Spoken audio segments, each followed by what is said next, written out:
고난이 도리어 축복이 되는 역전이라는 제목으로 말씀 전하겠습니다. 오늘 본문에서 가장 먼저 눈에 들어오는 사실이 한 가지 있습니다. 본문 8절인데요. 이것이 내게서 떠나가게 하기 위하여 내가 3번 주께 간구하였더니 라고 합니다. 사도 바울이 기도했습니다. 그것도 3번이나 했습니다. 근데 응답이 왔습니다. 그런데 그 응답의 내용이 9절인데 내 은혜가 내게 족하도다입니다. 무슨 뜻일까요? 거절입니다. 사도 바울이 그렇게 간절하게 매달렸는데 하나님은 그 기도를 들어주지 않으셨습니다. 그리고 고쳐주지도 않으셨습니다.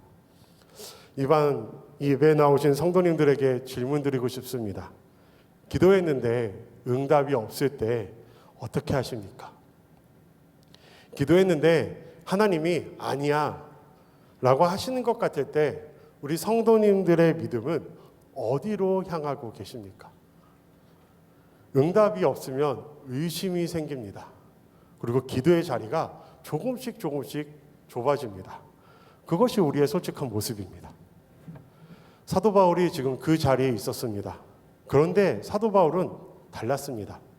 본문 10절에 이렇게 고백합니다. 그러므로 내가 그리스도를 위하여 약한 것들과 능욕과 궁핍과 박해와 공고를 기뻐하노니 이는 내가 약한 그때에 강함이라. 이 본문 10절의 사도 바울의 고백을 보십시오. 어떻게 이것이 가능할까요? 기도를 거절 당했는데 어떻게 기쁨이 나옵니까? 아픔과 고통이 사라진 것도 아닌데 아픈데 고통스러운데 어떻게 이 악한 것을 자랑한다고 할 수 있을까요? 이렇게 고백할 수 있었던 그 이유는 사도 바울이 고난 속에서 하나님을 만났기 때문입니다. 그리고 하나님을 만났기 때문에 기도가 역전되었습니다. 기도 제목이 바뀐 것이 아닙니다. 기도의 방향 자체가 뒤집어졌습니다. 기도의 그 하나님의 수단으로 쓰는 그 기도 가운데서 하나님 자신을 목적으로 삼는 기도로 바뀌었습니다. 오늘 이 시간 우리도 그 하나님을 만나기 원합니다. 하나님의 3가지 모습을 통해 우리의 기도가 역전되는 그 은혜의 자리로 함께 나아가기 원합니다. 우리가 고난 중에 만나야 될 하나님, 그 첫 번째는 닫힌 문 앞에서 더 가까이 다가오시는 하나님을 만나야 합니다. 사도 바울이 1절에서 갑자기 14년 전의 이야기를 꺼냅니다. 셋째 하늘에 이끌려갔던 경험입니다. 정말 낙원을 보았고 사람의 언어로는 정말 담아낼 수 없는 말을 들었습니다. 그런데 우리가 여기서 질문해야 할 것이 하나 있습니다. 무엇이냐면 왜 지금 이 이야기를 하는가가 아니라 왜 하필 그때 그 경험을 주셨는가입니다. 이 14년 전이 언제인지를 성경의 전체 문맥에서 살펴보면 그것은 사도 바울의 그 인생에서 가장 어둡고 가장 철저한 단절의 시간이었을 가능성이 큽니다. 본문이 직접 말하진 않습니다. 사도 바울의 생애를 통해 이런 시간이 있었을 것으로 볼 수 있습니다. 다메섹에서 예수님을 만나고 삶이 완전히 뒤바뀌었지만 유대인들에게는 배신자들로 낙인 찍혔습니다. 예루살렘에 올라가서 그 사도들에게 동역을 청했지만 그들마저도 그를 의심하고 외면합니다. 결국 도망치듯 고향 다소로 내려가 아무도 알아주지 않는 무명의 시간 속에서 잊혀졌습니다.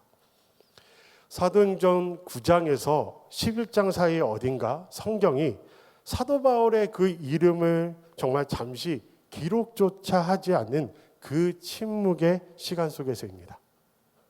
그 침묵이 얼마나 길었는지는 우리가 정확히 알 수는 없습니다. 성경은 그 시간을 그냥 침묵으로 남겨두었습니다. 이방인의 사도로 부르심을 받았다는 확신이 있는데 아무도 그를 부르지 않습니다. 함께 일할 동역자도 없습니다. 그저 고향 다소의 어느 골목에서 세상이 자신이 필요로 하는지조차 알 수 없는 채로 하루하루를 보내야 했습니다. 하나님께 부름받은 사람이 아무도 그 부름을 알아주지 않는 그 자리에 갇혀 있었습니다. 세상의 모든 문이 닫혔습니다. 사역의 문, 관계의 문, 미래의 문 전부 쾅쾅 그냥 잠겨버렸습니다. 바로 그 자리에서 하나님이 하늘의 문을 여십니다. 세상이 그를 밀어낼 때 하나님은 오히려 그를 셋째 하늘로 끌려고 올라가셨습니다. 인간의 언어로 담을 수 없는 정말 영광을 보여주시면서 찢겨진 그의 영혼을 가장 깊이 만나주셨습니다. 이 셋째 하늘 체험은 사도 바울에게 주어진 정말 특별한 사건이었습니다. 오늘 우리가 똑같은 신비 체험을 구해야 한다는 말은 아닙니다. 그러나 이 본문이 우리에게 말하는 것은 분명합니다. 세상이 사도 바울의 문에 다 닫았을 때 하나님은 그를 잊지 않으셨다라는 겁니다. 그리고 그 동일하신 하나님이 오늘 우리에게도 말씀을 통해 동일하게 임하신다라는 겁니다. 예수님께서 요한복음 14장 18절에서 말씀하십니다. 내가 너희를 고아와 같이 버려두지 아니하고 너희에게로 오리라. 닫힌 문 앞에 혼자 버려진 것 같은 그 자리에 주님이 오십니다. 말씀으로 오십니다. 이것이 우리가 믿는 하나님이에요. 세상의 문이 걸어잠글 때 하나님은 말씀으로 우리에게 오십니다. 땅의 모든 길이 막혔을 때 하나님은 그 말씀 안에서 다른 차원의 길을 우리에게 보여주십니다. 구약의 다윗을 보면 밧세바의 죄로 인해 태어난 아기가 죽어갈 때 다윗은 7일 밤낮으로 금식하며 맨땅에 엎드렸습니다. 왕의 체면도 없었습니다. 아버지로서, 죄인으로서 온 힘을 다해 하나님의 문을 두드렸습니다. 이 7일이 정말 그에게 얼마나 처절한 시간이었을지 한번 생각해 보십시오. 다윗은 이스라엘의 왕입니다. 그리고 그 아이의 아버지입니다. 그런데 왕복을 벗어 던지고 먹지도 않고 신하들이 말려도 듣지 않고 맨 땅에 엎드렸습니다. 내가 지은 죄 때문에 죄 없는 아기가 죽어가고 있다는 그 죄책감, 그리고 하나님의 응답은 없고 아이는 점점 더 나빠지고 있다는 그 어려움, 그 공포, 기도하면 할수록 더 무거워지는 침묵. 그 7의 밤낮이 다윗에게는 영원처럼 느껴졌을 겁니다. 그러나 그 7일 뒤에 아이는 숨을 거둡니다. 다윗의 기도는 거절당했습니다.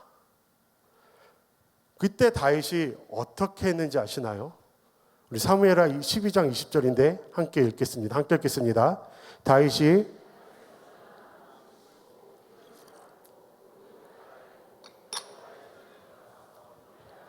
왕궁으로 돌아와 명령하여 음식을 그 앞에 차리고 하고 먹는지라.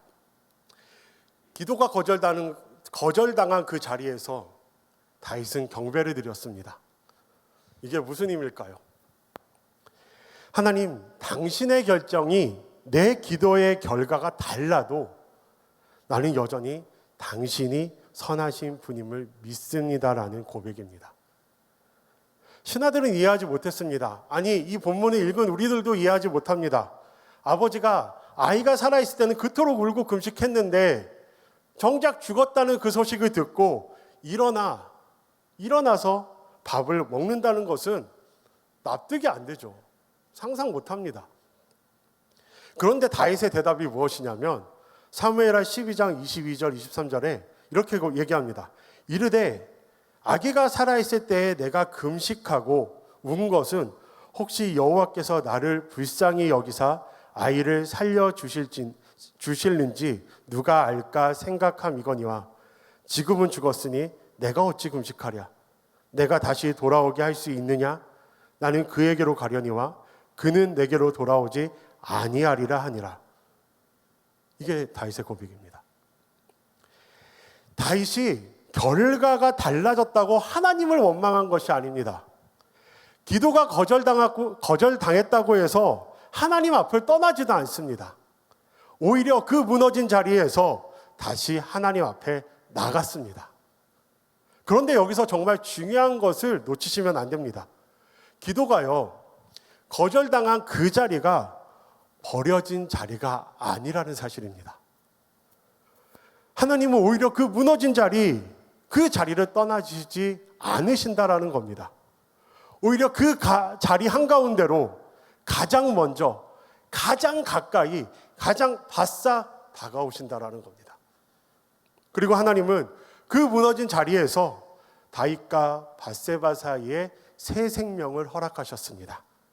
그 아이가 솔로몬입니다. 선지자 나단을 통해서 그 아이의 이름을 직접 지어줍니다. 바로 여디디야, 여호와께서 사랑받는 자. 이것이 다윗에게만 일어난 특별한 일이라고 생각할 수 있습니다. 그러나 오늘 우리에게 주어진 것은 솔로몬이 아닙니다. 더 큰 거죠. 바로 예수 그리스도입니다. 우리의 기도가 산산조각 나는 그 자리에 하나님은 이미 그 아들을 보내주셨어요. 그분이 우리 곁에 계십니다. 그분이 말씀입니다. 얘기하세요. 너는 여디디아다. 나에게 사랑받는 자라고. 기도를 해도 하늘이 막혀 있는 것 같다고 느껴지시는 분들 계십니까? 분명히 열심히 기도했는데 오히려 정말 상황이 더 나빠진 것 같아 답답하신 분도 계실 겁니다. 저는 성도님들에게 감성적인 위로를 드리는 것이 아닙니다. 성경 사실을 전해드리고 싶은데, 응답 없는 고난의 시간이 길어지면 우리에게 아주 무서운 일이 생깁니다. 처음에는 하나님께 매달려요. 그런데 응답이 없으면 조금씩 거리를 두게 됩니다. 그리고 우리는 조금씩 지쳐가죠. 그리고 우리 마음 한켠에 기도해봤자 뭐가 달라지겠어. 어차피 내 기도 안 들어주시는 것 같다는 이러한 마음이 들면서 기도의 자리가 멀어지게 되고 하나님과 점점 거리가 생기게 됩니다. 그러면 무너집니다. 고난이 우리를 무너뜨리는 것이 아닙니다. 고난 중에 하나님과 거리가 생기는 것이 우리를 무너뜨리는 거예요. 그런데 성경에서는 우리가 가장 철저히 혼자라고 느끼는 그 순간 하나님은 가까이 계신다라고 얘기하는 겁니다. 하나님의 성경을 통해 우리에게 보여주시는 하나님 자신의 모습입니다.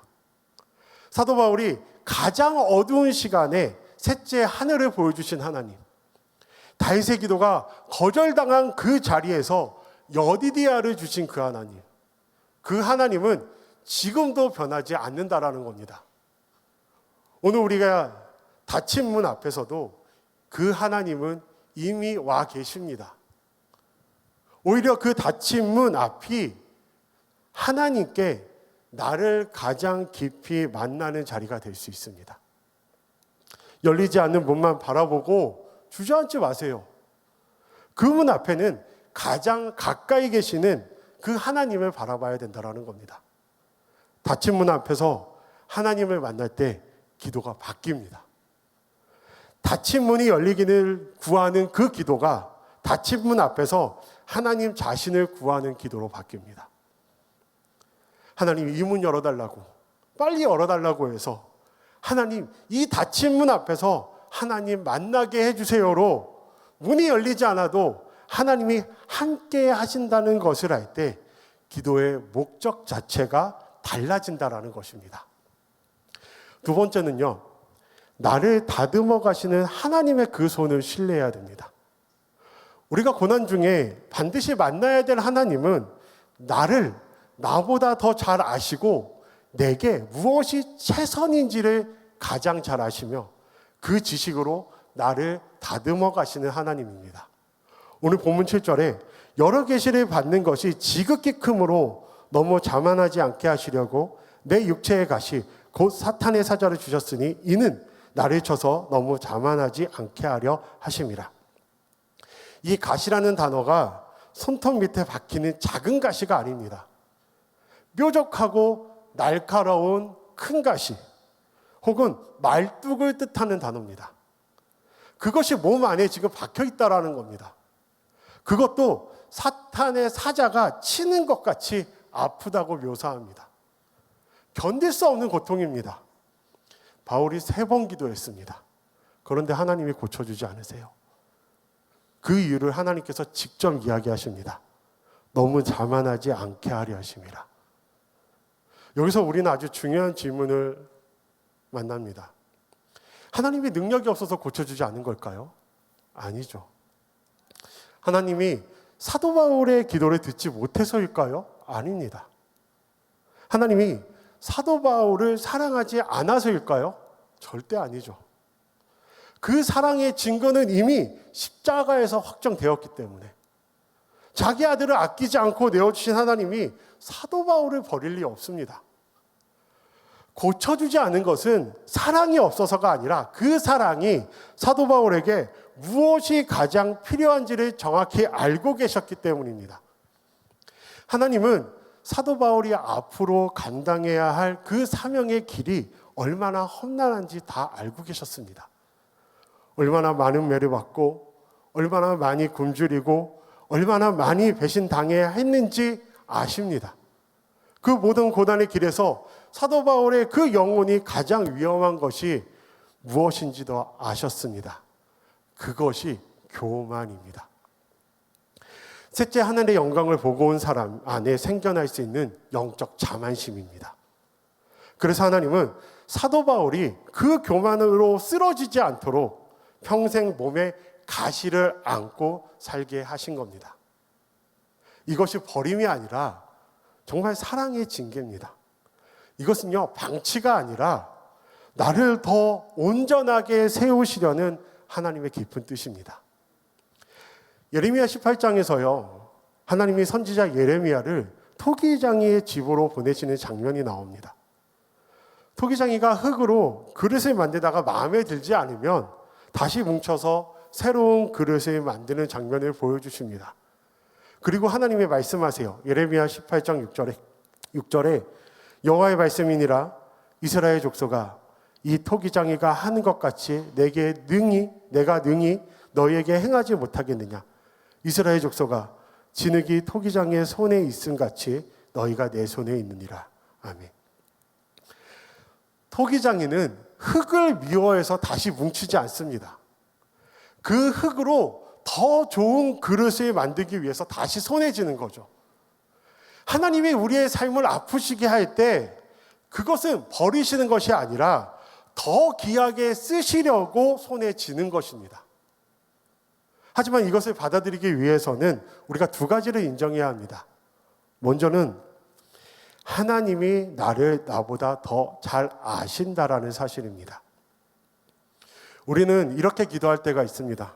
하나님, 이것만 주시면, 하나님, 이것만 해결해 주시면 내가 정말 신앙생활 잘하고 내가 정말 잘 섬기겠다고 우리가 때로는 이런 기도 할 때가 있습니다. 하지만 나를 만드신 분이 누구세요? 하나님입니다. 내가 나 자신에 대해 아는 것보다 하나님이 나에 대해 더 깊이 아십니다. 내가 보지 못하는 내 안의 죄성, 내 안의 교만, 내 안의 부패함을 하나님이 다 보신다라는 겁니다. 사도 바울을 보십시오. 셋째 하늘까지 이끌려가서 사람이 말할 수 없는 것들을 들었습니다. 낙원을 보았죠. 그런데 이러한 경험을 한 사람 안에 누구라도 영적 자만의 씨앗이 자랄 수밖에 없습니다. 하나님은 그걸 아셨어요. 사도 바울 안에 얼마나 깊은 자만의 씨앗이 자랄 수 있는지를 사도 바울 자신보다 먼저 더 정확하게 아신 분이 하나님입니다. 우리는요, 내 자신의 밑바닥을 우리는 밑바닥을 몰라요. 하나님은 아시죠. 하나님은 아십니다. 한번 생각해 보시면 내가 지금 이것만 해결하면 내가 하나님 더 잘 섬길 수 있는데, 이것만 주시면 내가 하나님 더 정말 영광스럽게 더 잘 섬길 수 있는데 라고 기도하고 있다면 그 기도 안에 이미 내가 보지 못하는 무언가가 숨어 있을 수 있습니다. 이것이 해결되면 내가 기도 더 안 해도 되겠지. 이것이 채워지면 굳이 하나님께 매달리지 않아도 되겠지. 우리 자신도 모르게 그러한 방향으로 흘러갈 수 있다는 겁니다. 우리 성도님들, 내가 정말 원하는 것이 하나님인지 아니면 하나님이 주시는 그 무엇인가인지 고난이 오기 전까지는 우리는 나 스스로 알지 못합니다. 그래서 때로는 이 고난이라는 자체가 내가 과연 무엇을 붙들고 살아왔는지 드러나는 가장 정직한 거울이에요.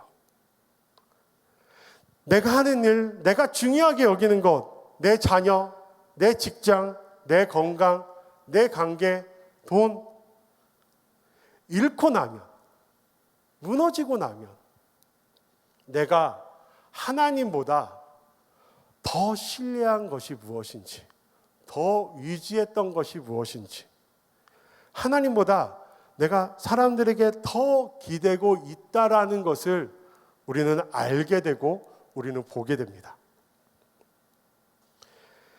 고난은요, 내 안에 들여다보게 하는 하나님의 렌즈입니다. 그러니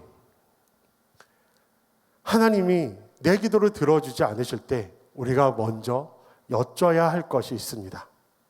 하나님, 지금 내 안에 무엇을 보고 계신지요? 내가 보지 못하는 내 안에 무엇을 다루고 계신지요? 이것이 교만을 내려놓는 첫 걸음입니다. 두 번째는요, 하나님이 내게 무엇이 최선인지를 가장 잘 아신다라는 사실입니다. 시편 131편 2절에 다윗이 이렇게 고백합니다. 실로 내가 내 영혼으로 고요하고 평온하게 하기를 젖된 아이가 그의 어머니 품에 있음 같게 하였나니 내 영혼이 젖된 아이와 같도다. 젖된 아이는 왜 어머니 품에서 평안할까요? 지금 당장 젖이 나와서가 아닙니다. 비록 젖이 없어도 이 품에 나에게 가장 좋은 것을 주는 품이라는 것을, 그 신뢰가 있기 때문입니다. 이것이 얼마나 어려운 신뢰인지 아시나요? 젖된 아이는 배가 고픕니다. 먹을 것이 없으면 칭얼거리죠. 웁니다. 그런데 그 어머니 품 안에서는 평안합니다. 왜 그럴까요? 어머니가 나를 굶기려고 젖댄 것이 아니라는 것을 아이가 알기 때문에 그렇습니다. 내가 더 단단한 음식을 먹을 때가 되었기 때문에 젖댄 것임을 비록 말은 못해도 그 품 안에서 느끼기 때문입니다. 지금 내 기도가 응답되지 않은 것이 바로 이것일 수 있어요. 하나님이 나를 굶기시는 거 아닙니다. 젖보다 더 좋은 것을 우리에게 주시려고 나를 그 다음 단계로 이끄시는 거예요. 그런데 우리는요, 젖이 없어지면 울부짖습니다. 하나님 왜 이거 가져가냐고, 왜 이 문 닫으시냐고. 그러나 하나님은 그 울음소리 들으시면서도 어머니가 아이를 품에 안고 다음 식탁을 준비하듯 묵묵히 나를 붙들고 계신다라는 것입니다. 당장 병이 낫지 않아도, 내 기도가 내가 원하는 방향으로 응답되지 않아도 내 인생을 당신의 손에 붙들고 계신 그 하나님을 신뢰할 수 있는 것이 바로 이것 때문입니다. 그분이 나를 나보다 더 사랑하시기 때문에 그렇습니다. 그런데 사실 이게 잘 안 됩니다. 머리로는 잘 아는데 잘 이해가 안 돼요. 하나님이 더 잘 아시지. 그런데 고난이 길어지면요, 그 믿음은 흔들립니다. 그래서 우리에게 필요한 것이 무엇일까요? 하나님이 선한 분이라는 증거입니다. 내가 느끼는 감정이 아니라 흔들리지 않는 사실에 근거한 믿음이 필요합니다.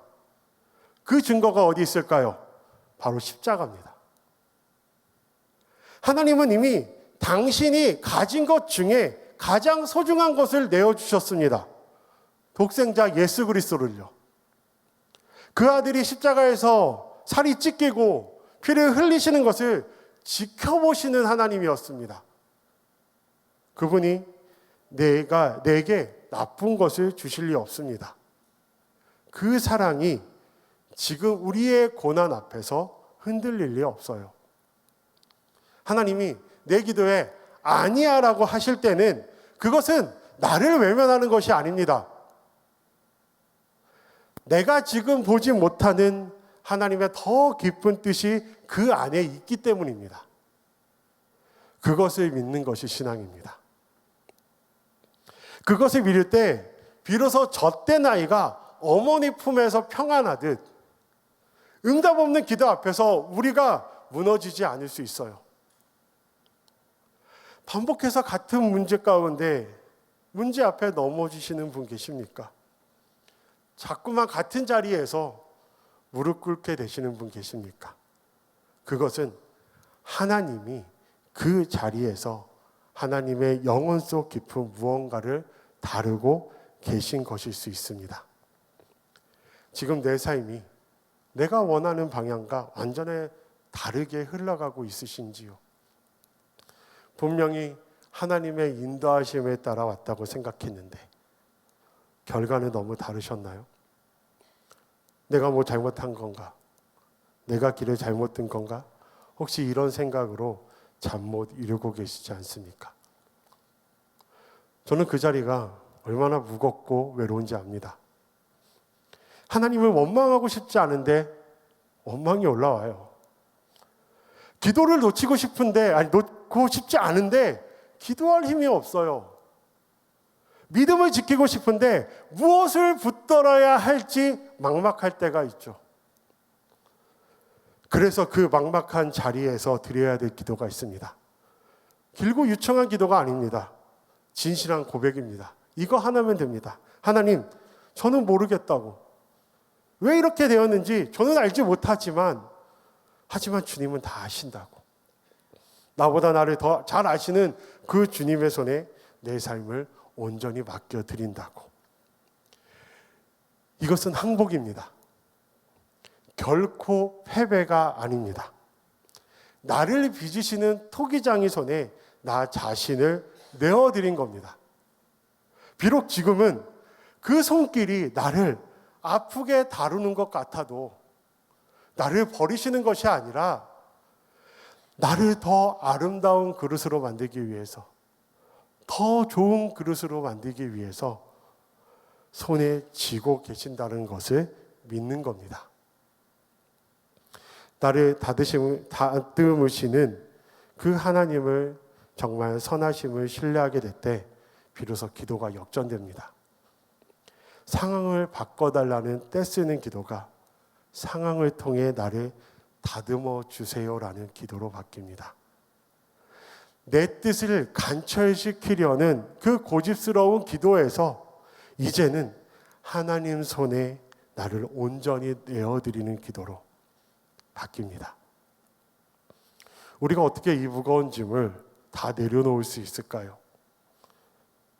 하나님이 먼저 우리를 꽉 붙잡고 있으시기 때문에 비로소 우리는 지고 있는 것들을 안심하고 내려놓을 수 있습니다. 마지막으로 고난 중에 만나야 할 분은 나의 약함을 일하시는 하나님의 능력을 경험해야 한다는 것입니다. 오늘 본문의 심장과도 같은 구절입니다. 우리 9절 함께 읽을까요? 함께 읽겠습니다. 나에게 이르기를 이게 족하도다. 이는 내 능력이 약한 데서 온전하여 짐이라 하신지라. 아멘. 자, 이는 내 능력이 약한 데서 온전하여 짐이라 하신지라. 이 말씀을 들었을 때 사도 바울의 반응은 10절인데요. 10절에 보시면 원망도 아니고 체념도 아닙니다. 이런 고백입니다. 그러므로 도리어 크게 기뻐함으로 나의 여러 약한 것들에 대하여 자랑한다고 얘기합니다. 우리가 여기에서 놓치지 말아야 될 단어가 한 가지가 있습니다. 그것은 그러므로입니다. 9절에 하신지라 그러므로 하나님이 말씀하십니다. 그 말씀을 들었습니다. 그러므로 사도 바울이 바뀐 겁니다. 사도 바울이요, 먼저 어떤 영적 경험을 해서 기쁨이 생긴 게 아닙니다. 하나님의 말씀이 사도 바울에게 임했고 사도 바울의 그 말씀을 믿음으로 받았을 때 기도가 역전된 겁니다. 우리를 바꾸는 것은요, 우리의 경험이 아닙니다. 하나님 말씀이죠. 사도 바울은 바로 이 말씀을 온전히 믿음으로 받아들였다라는 겁니다.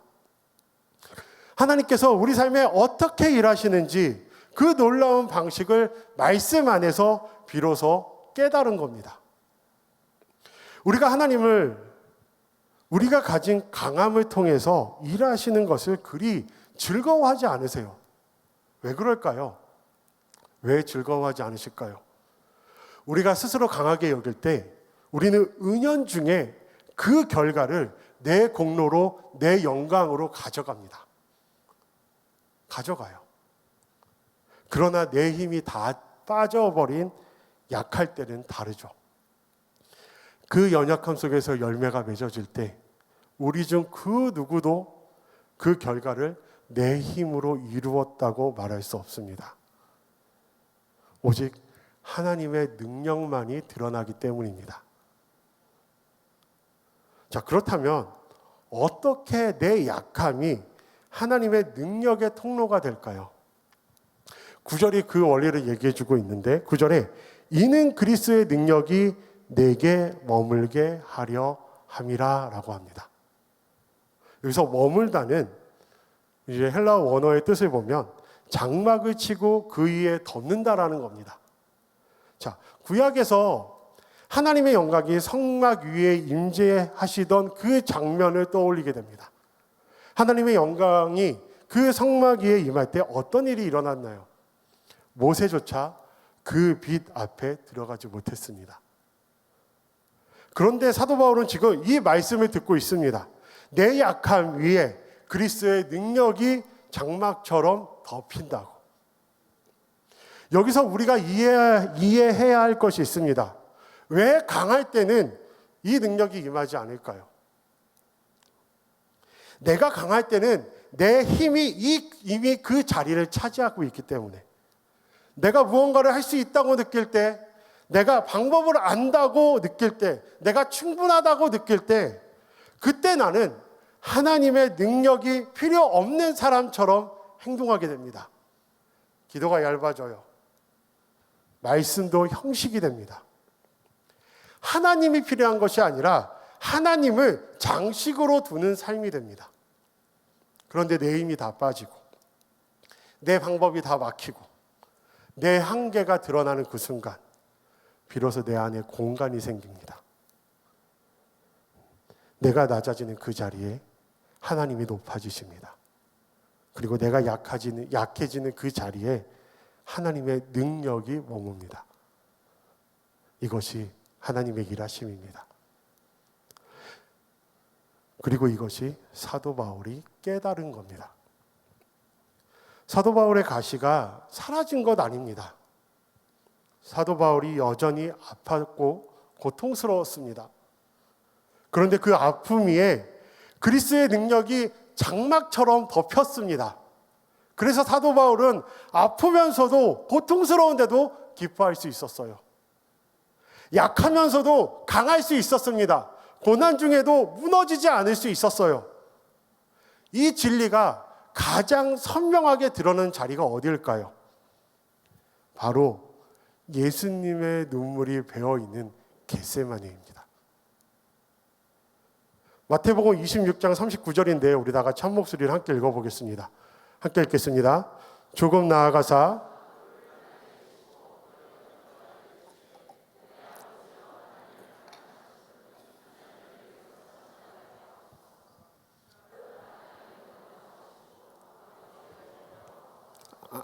아멘. 예수님이 기도하셨습니다. 그 기도의 내용이 무엇인가요? 이 잔을 지나가게 해달라고. 하나님의 아들이신 예수님이 이 고통과 수치와 죽음 앞에 제발 이것만 거두어 달라고 간구하십니다. 그리고 누가복음 22장 44절에 예수께서 힘쓰고 애써 더욱 간절히 기도하시니 땀이 땅에 떨어지는 핏방울 같이 되더라.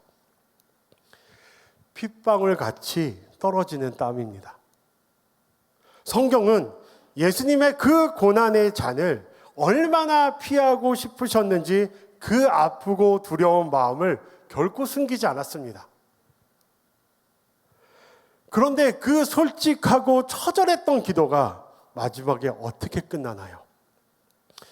그러나 나의 원대로 마시옵고 아버지의 원대로 하옵소서. 이것이 가장 위대한 기도의 역전입니다.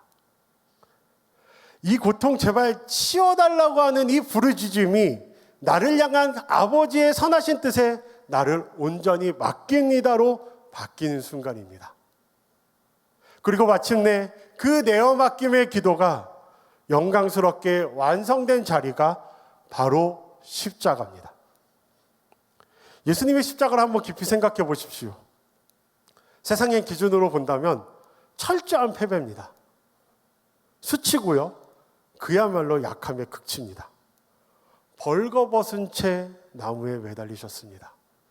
믿었던 제자들은요, 다 도망갔습니다.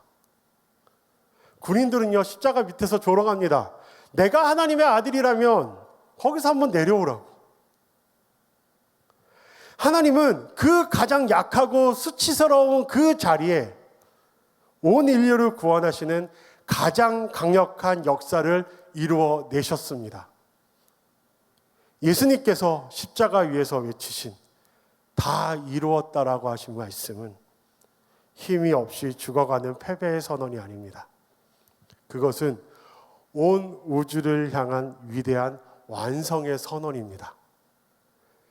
겟세마네 동산에서 아버지의 원대로 하옵소서라며 자신의 모든 것을 다 내어 맡기셨을 때 비로소 그 약함의 극치인 십자가를 지실 수 있었습니다. 그리고 그 십자가의 약함을 통해 온 인류의 구원이 완성되었습니다.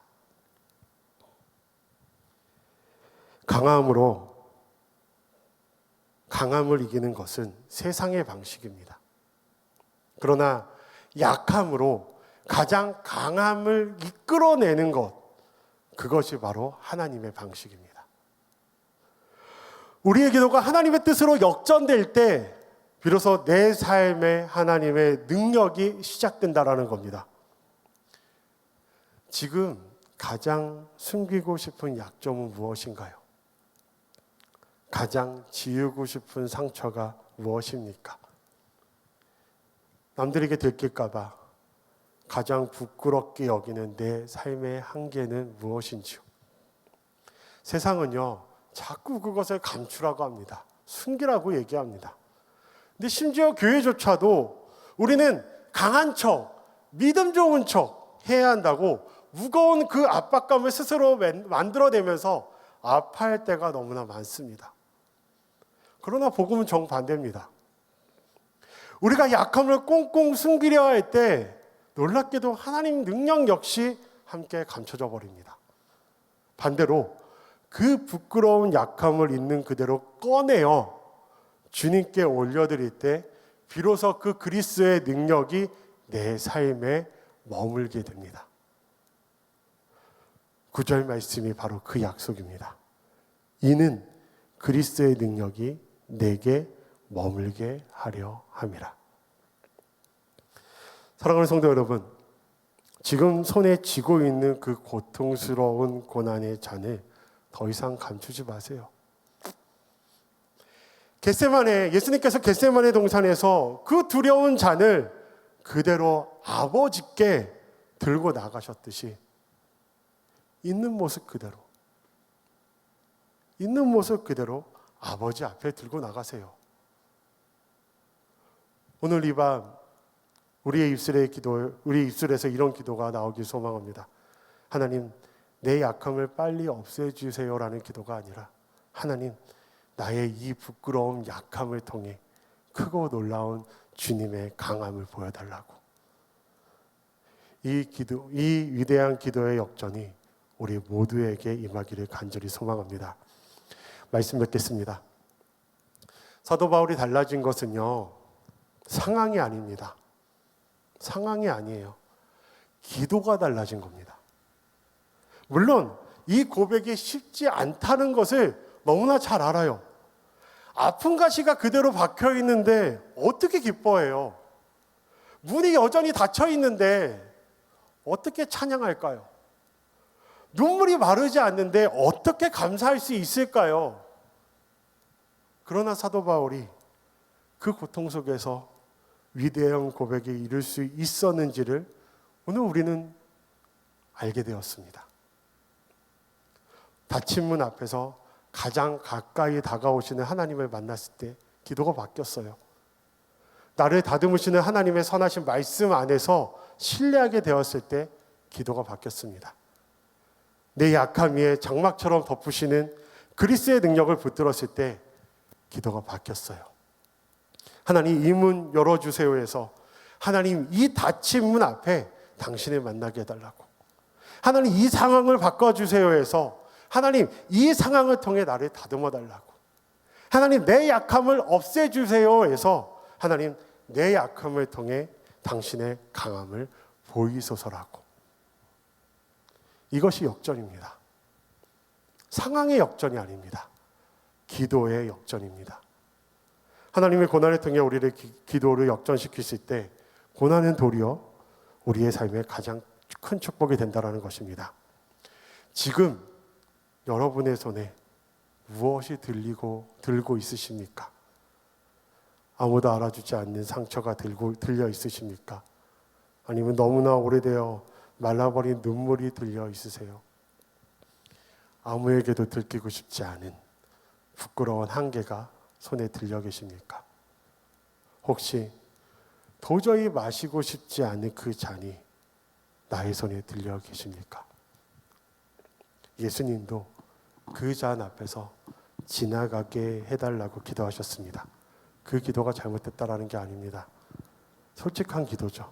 사도 바울도 3번이나 빼달라고 기도했습니다. 그러나 예수님은 그 다음을 기도하셨어요. 나의 원대로 마시옵고 아버지의 원대로 하소서라고. 먼저 하나님 앞에 솔직하게 내 아픔을 아뢰시기 바랍니다. 마음껏 우셔도 좋아요.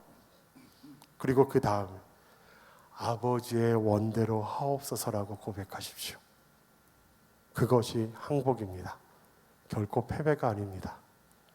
하나님이 먼저 우리를 잡으시기 때문에 우리가 붙들고 있는 것들을 내려놓을 수 있습니다. 겟세마네에서 아버지의 원대로 하옵소서라고 땀 흘려 기도하신 예수님이 오늘 밤 지친 우리 곁에 계십니다. 그리고 그 예수님 안에서 사도 바울이 우리에게 증거합니다. 이는 내가 약한 그때가 강함이라. 이 밤 고난이 도리어 축복이 되는 그 위대한 기도의 역전이 눈물로 엎드린 성도님들 한 분 한 분 그 심령 가운데 온전히 시작되기를 간절히 소원합니다.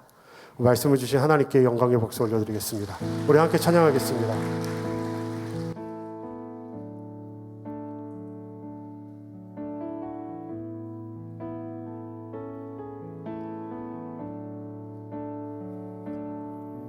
내게 허락하신 시련을 통해 나의 믿음 더욱 자라게 자라나고 험한 산과 골짜기 지나는 동안 주께 더 가까이 나를 이끄시네. 내가 겪는 시험이 어렵고 힘겨워도 내 주님보다 크지 않네. 내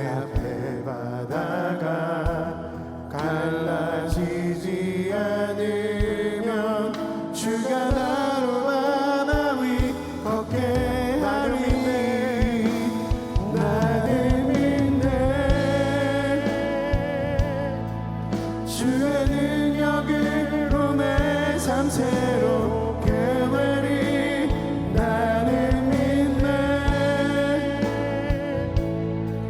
주의 능력으로 담대히 나가리라. 주와 함께 싸웠으니 하리라. 날마다 믿음으로 살아가리. 내게 허락하신 시련을 통해 나의 믿음 더욱 강하게 자라나고 험한 산과 골짜기 지나는 동안 주께 더 가까이 나를 이끄시네.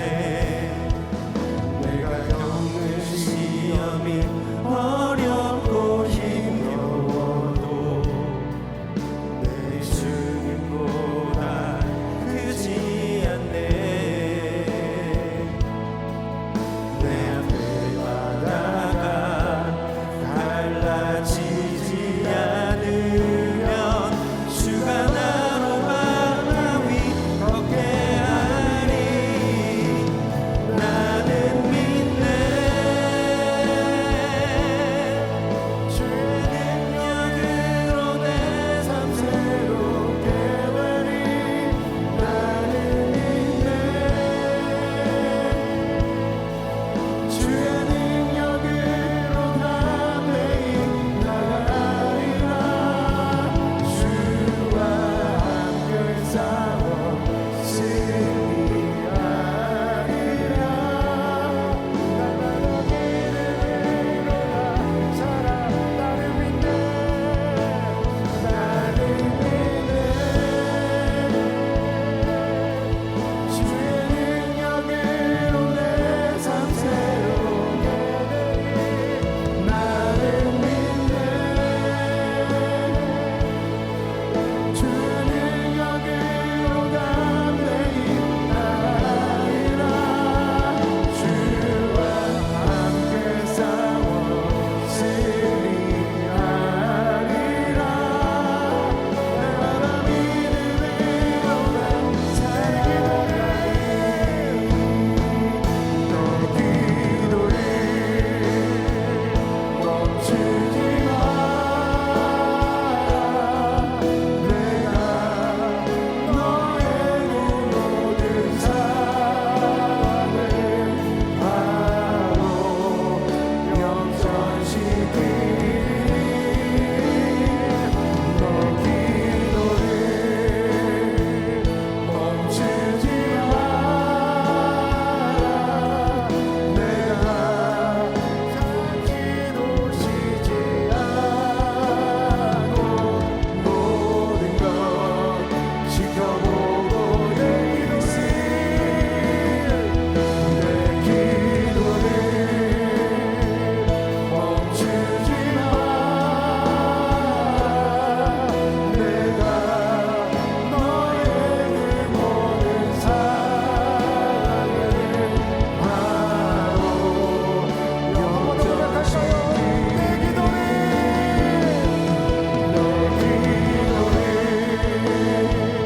멈추지 마. 내가 잠시도 쉬지 않고 모든 것 지켜보고 있으니 바로 역전되리라. 바로 역전되리라. 사랑하는 성도 여러분, 우리가 이 시간 기도할 때 우리 손에 꼭 쥐고 있는 정말 응답받지 못한 기도 제목들, 여전히 찌르고 있는 육체의 가시들을 이 시간 십자가 앞에 올려놓읍시다. 문제만 바라보며 침체되었던 우리의 영적 자만 연약함을 이 시간 회개합시다. 다윗처럼, 정말 바울처럼, 예수님처럼 이 시간 철저히 주님 앞에 항복합시다. 주님, 이 닫힌 문 앞에서 나를 다듬어 가시는 하나님을, 그 하나님의 선하심을 신뢰합니다. 내 뜻대로 마시고 아버지의 원대로 하여 주옵소서. 응답이 없는 것 같고 정말 고난의 한복판에서 정말 가시보다 더 큰 그 하나님의 임재를 이 시간 경험하게 하여 주옵소서. 나를 나보다 더 잘하시는 그 주님의 손에 내 인생 온전히 맡기게 하여 주옵소서. 이 시간 간절하게 주님 찾습니다. 주여.